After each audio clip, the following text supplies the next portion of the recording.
Ya, shalom kembali dalam program By the Way Podcast ketemu sama saya.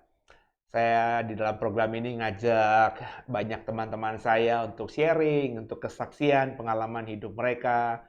Yang saya percaya nanti ketika di-share akan banyak orang yang diberkati dan juga tentunya akhirnya nama Tuhan dipermuliakan. Nah, dalam sesi ini di episode ini ada teman saya, rekan saya ya. Secara pribadi kita tidak dekat, cuman saya mengamati ya karena kita pernah dulu japri-japrian gitu ya di Facebook dan saya ternyata baru tahu bahwa dulu melayani juga di tempat gereja yang lama ya di Surabaya gitu ya. Namanya Bu Nana. Bu Nana, boleh Bu memperkenalkan diri? Ibu di mana sekarang tinggalnya? Halo semua, saya Nana. Saya tinggal di Mataram sekarang. Dulu saya taunya Pak Seno itu waktu itu khotbah di gereja saya yang lama. Ya juga ya gitu. Sekarang saya enggak. Iya. Jadi Ya. jadi kenapa saya mau undang Bu Nana dalam program ini? Karena saya mengamati, saya melihat ya. Saya juga ikut mendoakan ketika saya dapat lihat di statusnya di Facebook bahwa positif COVID-19 gitu ya, Saudara. Jadi kita masih dalam situasi pandemi dan Bu Nana sudah cek ya Bu ya, terakhir swab itu sudah negatif dan sudah dinyatakan sembuh dari COVID-19 dan ya banyak orang meskipun ini beritanya sudah cukup panjang lebar, informasinya juga cukup banyak, tapi saya berani yakin masih banyak yang sebenarnya nggak tahu apa-apa dan lewat kesaksian Bu Nana ini diharapkan nanti Bapak Ibu lebih aware, lebih berjaga dan akhirnya juga ketika misalnya ada rekan, ada saudara, ada kerabat yang kita sayang, kita cinta positif COVID, kita juga bisa memberikan solusi-solusi berdasarkan pengalaman yang Ibu Nana alami gitu ya. Oke Bu, kalau boleh tahu gimana ujuk-ujuk terus apakah Ibu sering jalan-jalan gitu, sering sering sering main-main kemana, bergaul dengan banyak orang sehingga akhirnya bisa kena positif itu asal muasalnya gimana tuh Bu? Asal muasalnya itu sekitar tanggal 3 Juli. Mm-mm. 3 Juli itu kakak saya sakit. Saya sakit tuh udah seminggu nggak sembuh-sembuh gitu kan. Akhirnya kita ke UGD. Saya bilang, ayo kita ke UGD. Waktu itu saya udah kan kita tidur sekamar ini sama kakak saya kandung ya kan. Jadi saya yang rawat dia, badannya panas apa, itu saya nggak apa-apa gitu loh. Kita belum tahu bahwa dia sakit. Ternyata setelah kita bawa ke UGD, cuma dikasihin obat flu, pulang. Tapi kalau 3 hari nggak sembuh, balik lagi ke UGD. Kita balik ke UGD, ya itu ternyata suruh balik ke internis. Oke, akhirnya kita ke internis, dites rapid. Kita ikut tes rapid, non reaktif. Angkat Mm-mm. saya non reaktif tuh. Mm. Waktu ke UGD itu waktu dites tanggal 3 itu dia non reaktif. Oh, berarti nggak apa-apa gitu. Ya. Temenku di kantor itu dia bilang non reaktif, apa reaktif loh sudahan. Dia pulang, nggak ke dokter, nggak apa, sembuh sendiri gitu. Makanya itu motivasinya dia. Oke, kita akhirnya ke internet disuruh ronsen, ronsen kok hasilnya jelek gitu loh. Maksudnya hasilnya kok kayaknya ada bercak putih gitu. CT scan aja langsung sekalian. Saya karena yang barengi kakak ini, saya di CT scan juga. Hasil saya bagus, dia jelek. Oke. Akhirnya dia disuruh swab. Swab dia positif gitu kan. Nah, waktu dia positif itu dia nunggu hasil tesnya itu sampai malam. Dan pada tanggal itu waktu itu tanggal 12 Juli ya kalau nggak salah. Iya 12 Juli. Saya sampai ingat, saya catat tanggalnya waktu itu sakitnya. Jadi saya tahu. Saya minum obatnya dari kapan sampai kapan itu saya tahu, saya catat gitu ya kan.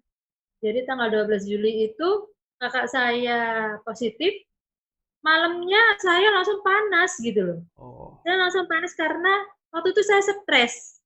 Hmm. Waktu itu saya stres nyari kakak saya pulang duluan gitu. Saya tinggal di rumah sakit, saya pulang, saya balik ke sana kakak saya nggak ada, handphonenya saya bawa karena handphonenya baterainya habis. Ya. Begitu saya ke sana, kakak saya nggak ada, saya langsung panik, stres gitu kan. Langsung saya sakit loh. Hmm. Begitu pulang, ngadepin itu saya dimarahin kakak saya, "Kamu kemana aja kok lama?" Gini-gini.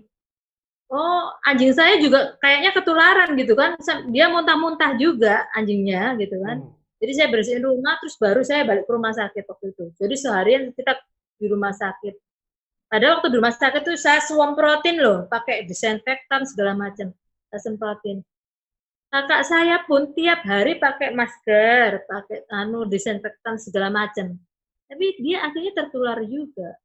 Dan saya tidak tertular selama seminggu itu, saya tidak tertular dan tidak sakit. Saya sakitnya karena saya stres. Oh, jadi asal muasalnya itu kakak ibu yang flu pilek batuk dan akhirnya positif itu. Iya, Oh, nggak tahu, nggak bisa dirunut dia dapat kira-kira dari mana, dari pergaulan, dari kantor atau dari bisnis. aduh, banyak karena dia kan Oh, marketing ya, oh, yang juga mestinya ketemu banyak dia orang. keluar ketemu banyak orang gitu. Oke, oke. Jadi pas sudah sakit positif, ibu yang ngerawat, ibu nggak kenapa-napa. Nggak kenapa-napa, karena Kenapa-kenapanya, stres jadi ketularan. terus akhirnya Makanya nggak boleh stres. Jadi dia suka di Amsal 17:22 itu memang benar. oke, oke. Terus terapi-terapi yang sebelum ibu akhirnya positif juga, itu apa yang dikerjakan untuk kakak? Apakah di rumah saja atau dibawa ke rumah sakit? Waktu itu kan ditawarin, kita Ya, mau di mana? Di Wisma Nusantara ya Wisnu dia bilang. Di Wisma atau dianjurkan langsung ke Wisnu sebenarnya. ya. Tapi kan maksudnya kita masih kuat gitu kan, masih kuat nyetir mobil sendiri. Kakak saya yang nyetir kan, terus keadaannya juga masih kuat gitu loh. Jadi enggak, kita di rumah saja. Terus diwawancara, rumah itu ada siapa, keluarga yang tua, orang tua, anak-anak kecil atau apa gitu kan, yang rentan tertular. Oh enggak ada, cuma kita berdua.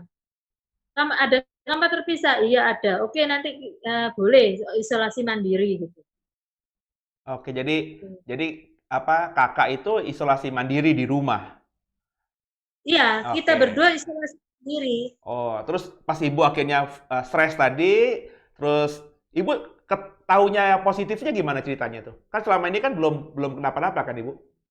Iya, belum kenapa-kenapa. Nah, itu saya juga sakit terus kehilangan penciuman. Nah, Oke.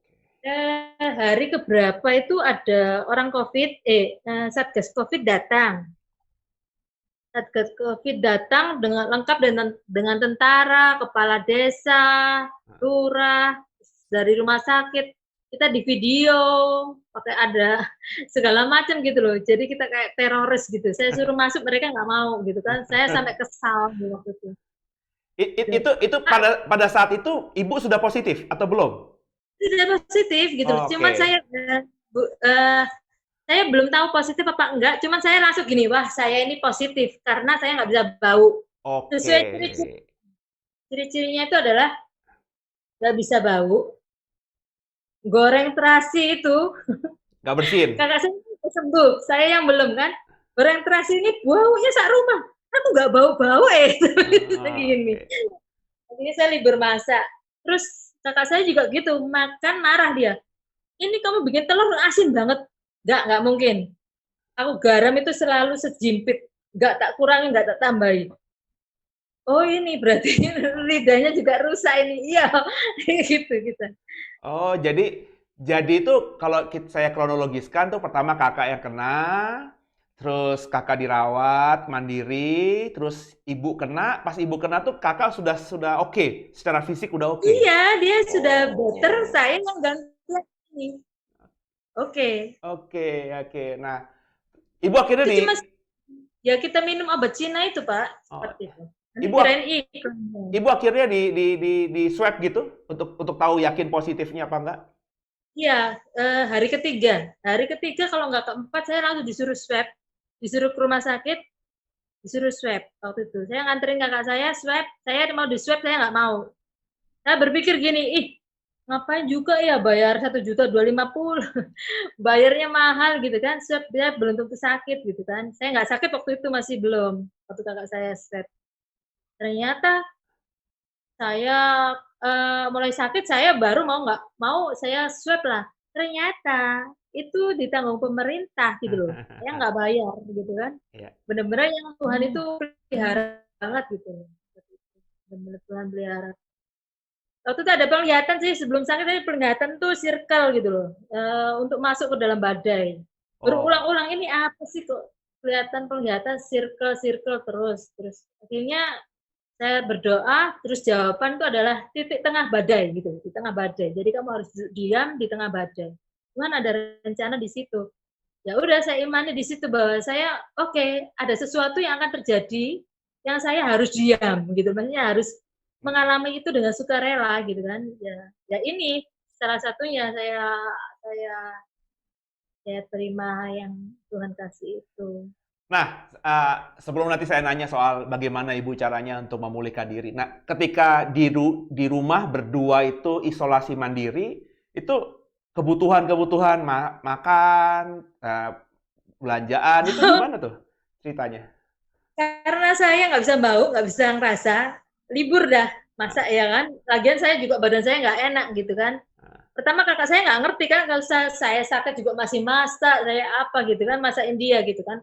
Saya nggak nyangka kalau kena COVID juga. Akhirnya saya nggak tahan, udah blek.